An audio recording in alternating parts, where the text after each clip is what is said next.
Ayan o, dahil masag na bubog o. Siguro yung sa mga kabataan yan. Oh, pag dumaan sa sakyan dyan, ay butas talaga ang gulong dyan. Malapis naman din yung gulong ng Ross. Buti na lang may Good Samaritan o maagang naglilinis. Sige, Amar.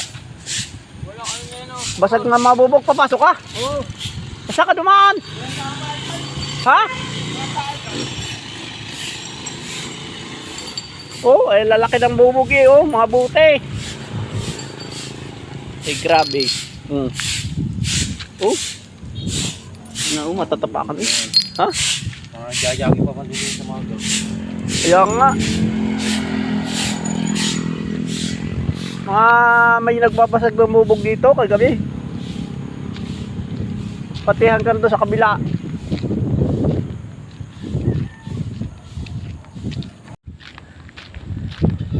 Pati dito oh, may nagtatapon ng basura.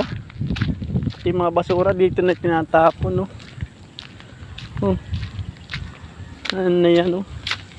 Mga basura dito na tinatapon. Siguro yung mga nagpapatapon dyan, pag walang truck dito na tinatapon ng mga nagtatapon oh.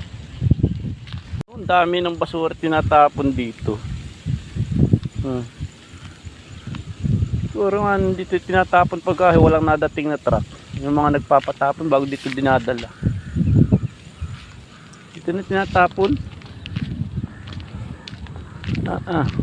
Pupuno na ng basura din eh sa mga baybay.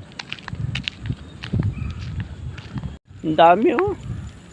Sako-sako dito tinatapon. Walang mga pagtapunan.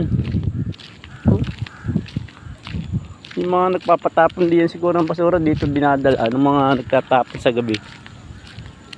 Pag hindi nadating yung truck.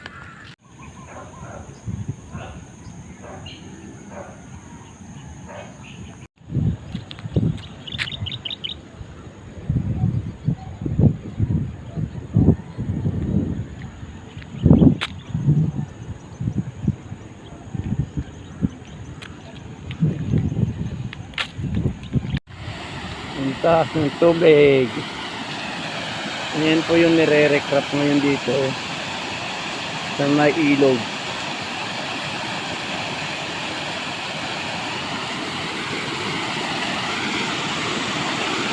Lakas ng agos oh.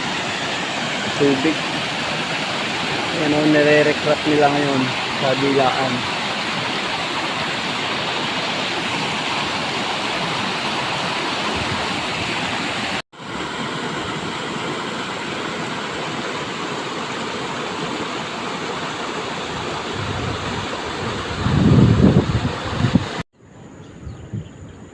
Maliwalas, nakapaligiran, mga kabady oh.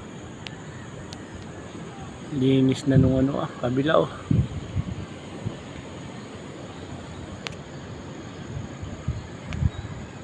Umagang kay ganda, jogging.